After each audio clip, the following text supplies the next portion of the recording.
Jerry Lewis, the comedian and filmmaker who was adored by many, disdained by others, but unquestionably a defining figure of American entertainment in the 20th century, died on Sunday morning at his home in Las Vegas. He was 91. His death was confirmed by his publicist, Candy Kazow. Mr. Lewis knew success in movies, on television, in nightclubs, on the Broadway stage and in the university lecture hall. His career had its ups and downs, but when it was at its zenith there were few stars any bigger, and he got there remarkably quickly. Barely out of his teens, he shot to fame shortly after World War II with a nightclub act in which the rakish, imperturbable Dean Martin crooned in the skinny, hyperactive Mr. Lewis capered around the stage, a dangerously volatile aid to Mr. Martin's supremely relaxed ego. After his break with Mr. Martin in 1956, Mr. Lewis went on to a successful solo career, eventually writing, producing and directing many of his own films. As a spokesman for the Muscular Dystrophy Association, Mr. Lewis raised vast sums for charity. As a filmmaker of great personal force and technical skill, he made many contributions to the industry, including the invention in 1960 of a device, the video assist, which allowed directors to review their work immediately on the set, still in common use. A mercurial personality who could flip from naked neediness to towering rage, Mr. Lewis seemed to contain multitudes, and he explored all of them. His ultimate object of contemplation was his own contradictory self, and he turned his obsession with fragmentation, discontinuity and the limits of language into a spectacle that enchanted children, disturbed adults and fascinated postmodernist critics. Jerry Lewis was born on March 16, 1926, in Newark. Most sources, including his 1982 autobiography, Jerry Lewis, in person, give his birth name as Joseph Levitch. But Sean Levy, author of the exhaustive 1996 biography, King of Comedy, The Life and Art of Jerry Lewis, unearthed a birth record that gave his first name as Jerome. His parents, Danny and Ray Levitch, were entertainers, his father a song and dance man, his mother a pianist, who used the name Lewis when they appeared in small-time vaudeville and at Catskills resort hotels. The Levitches were frequently on the road and often left Joey, as he was called, in the care of Ray's mother and her sisters. The experience of being passed from home to home left Mr. Lewis with an enduring sense of insecurity and, as he observed, a desperate need for attention and affection. An often bored student at Union Avenue School in Irvington, NJ, he began organizing amateur shows with and for his classmates, while yearning to join his parents on tour. During the winter of 1938-39, his father landed an extended engagement at the Hotel Arthur in Lakewood, NJ, and Joey was allowed to go along. Working with the daughter of the hotel's owners, he created a comedy act in which they lip-synced to popular recordings. By his 16th birthday, Joey had dropped out of Irvington High and was aggressively looking for work, having adopted the professional name Jerry Lewis to avoid confusion with the nightclub comic Joey Lewis. He performed his record act solo between features at movie theaters in northern New Jersey, and soon moved on to burlesque and vaudeville. In 1944, a 4F classification kept him out of the war. He was performing at the Downtown Theater in Detroit when he met Patty Palmer, a 23-year-old singer. 3 months later they were married, and on July 31, 1945, while Patty was living with Jerry's parents in Newark and he was performing at a Baltimore nightclub, she gave birth to the first of the couple's 6 sons, Gary, who in the 1960s had a series of hit records with his band Gary Lewis and the Playboys. The couple divorced in 1980. Between his first date with Ms. Palmer and the birth of his first son, Mr. Lewis had met Dean Martin, a promising young crooner from Steubenville, Ohio, appearing on the same bill at the Glass Hat nightclub in Manhattan. The skinny kid from New Jersey was dazzled by the sleepy-eyed singer, who seemed to be everything he was not: handsome, self-assured and deeply, unshakably cool.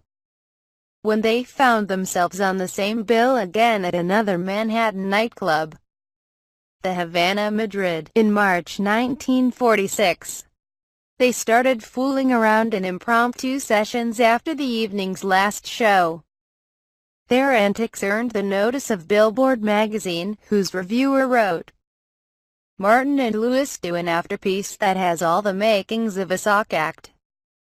Using showbiz slang for a successful show, Mr. Lewis must have remembered those words when he was booked that summer at the 500 Club in Atlantic City. When the singer on the program dropped out, he pushed the club's owner to hire Mr. Martin to fill the spot. Mr. Lewis and Mr. Martin cobbled together a routine based on their after-hours hijinks at the Havana, Madrid, with Mr. Lewis as a bumbling busboy who kept breaking in on Mr. Martin, dropping trays, hurling food, cavorting like a monkey, without ever ruffling the singer's sang-froid. The act was a success. Before the week's end, they were drawing crowds and winning mentions from Broadway columnists. That September, they returned to the Havana, Madrid in triumph.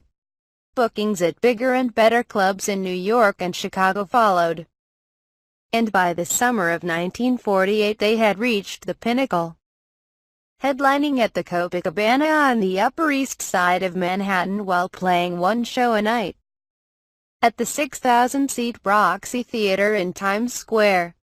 The phenomenal rise of Martin and Lewis was like nothing show business had seen before. Partly this was because of the rise of mass media after the war, when newspapers, radio and the emerging medium of television came together to create a new kind of instant celebrity, and partly it was because 4 years of war and its difficult aftermath were finally lifting, allowing America to indulge a long-suppressed taste for silliness.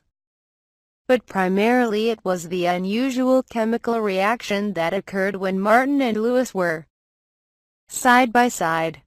Mr. Lewis' shorthand definition for their relationship was sex and slapstick.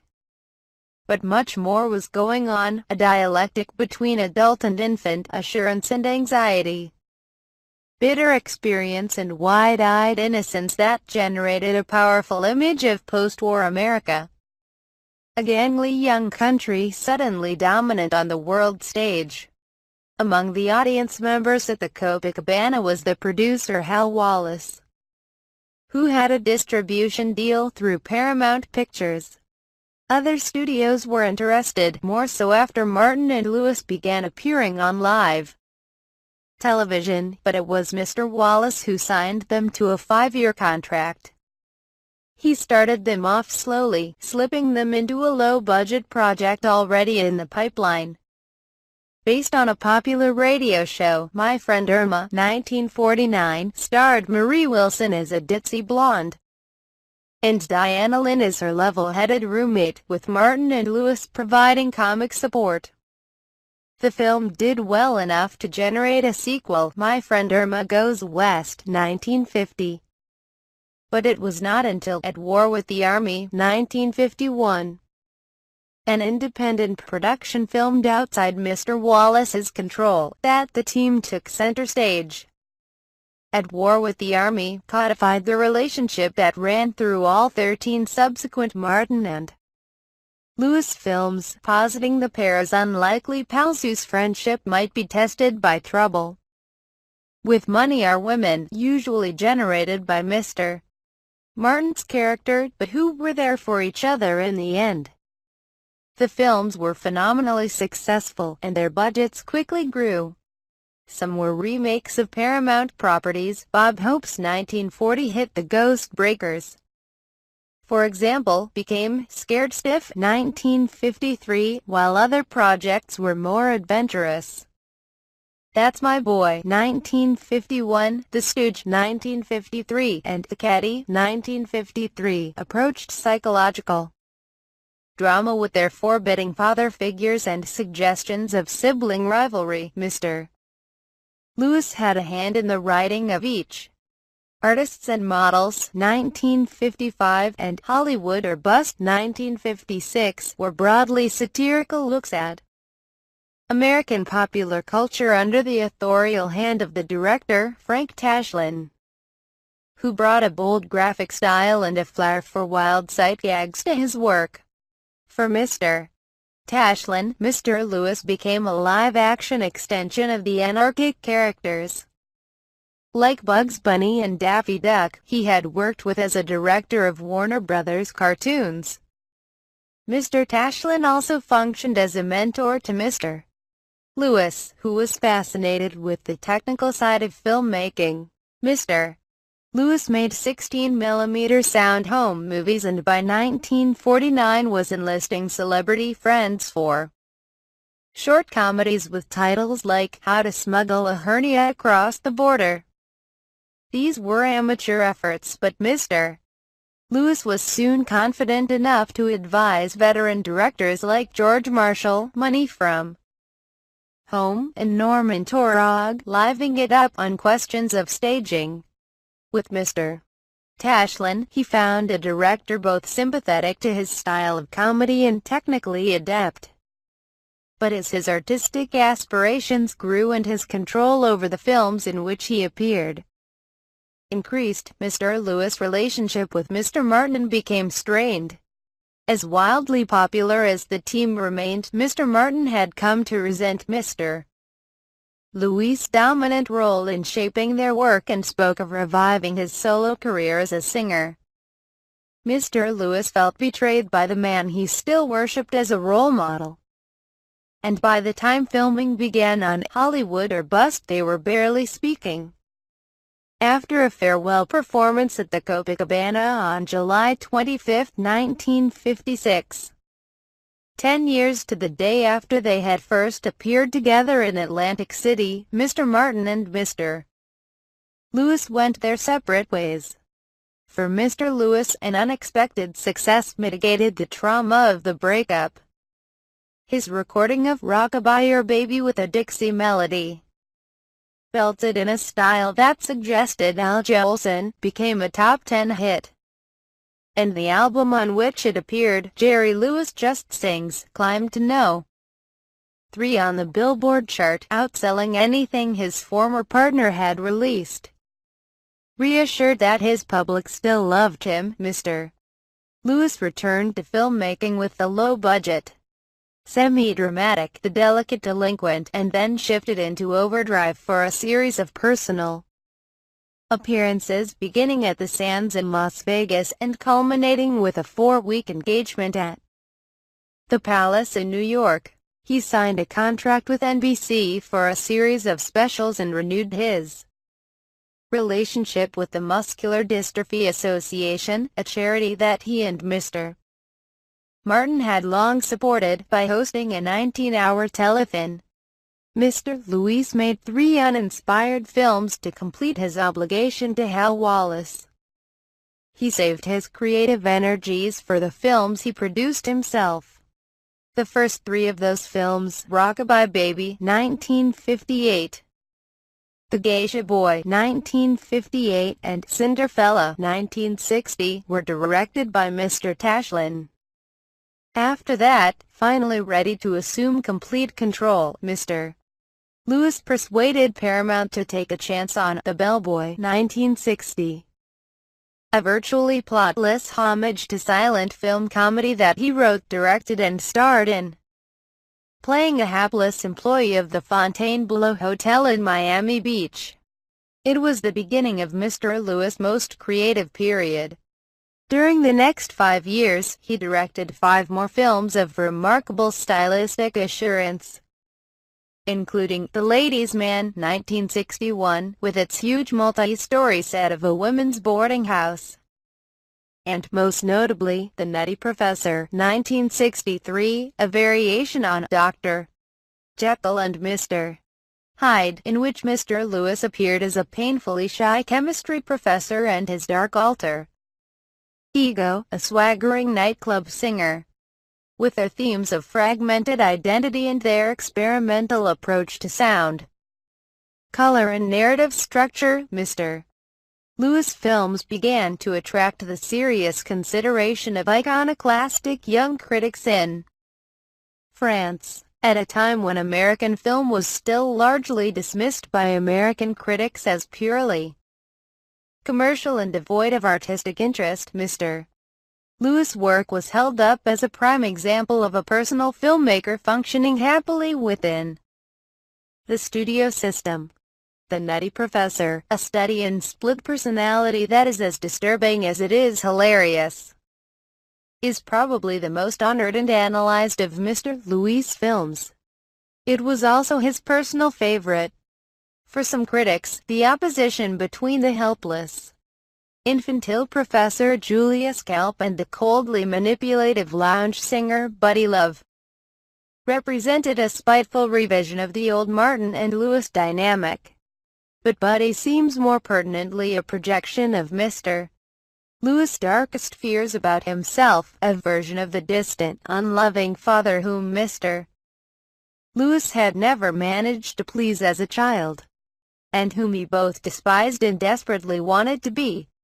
The Nutty Professor transcends mere pathology by placing that division within the cultural context of the Kennedy-Hefner-Sinatra era. Buddy Love was what the mid-century American male dreamed of becoming. Julius Kelp was what, deep inside, he suspected he actually was. The Nutty Professor was a hit, but the studio era was coming to an end. Mr. Lewis' audience was growing old, and by the time he and Paramount parted ways in 1965, his career was in crisis. He tried casting himself in more mature, sophisticated roles, for example, as a prosperous commercial artist in Three on a Couch, which he directed for Columbia in 1966, but the public was unconvinced. He seemed more himself in the multi-role chase comedy The Big Mouth 1967 and the World War II farce Which Way to the Front 1970. But his blend of physical comedy and pathos was quickly going out of style in a Hollywood defined by the countercultural irony of The Graduate and MASH.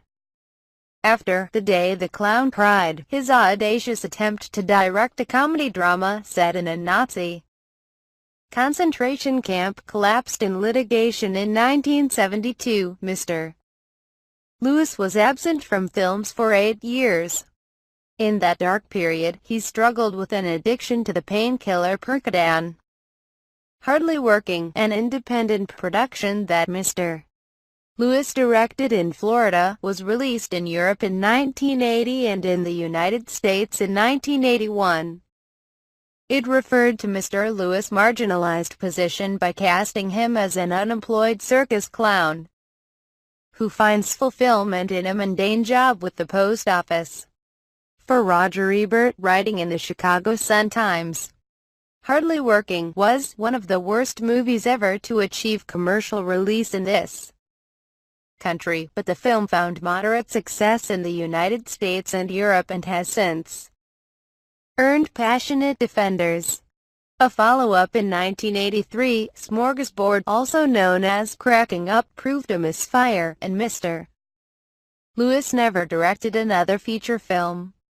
He did, however, enjoy a revival as an actor, thanks largely to his powerful performance in his dramatic role in Martin Scorsese's The King of Comedy 1982, as a talk show host kidnapped by an aspiring comedian, Robert De Niro. Desperate to become a celebrity, he appeared in the television series Wise Guy in 1988 and 1989 as a garment manufacturer threatened by the mob.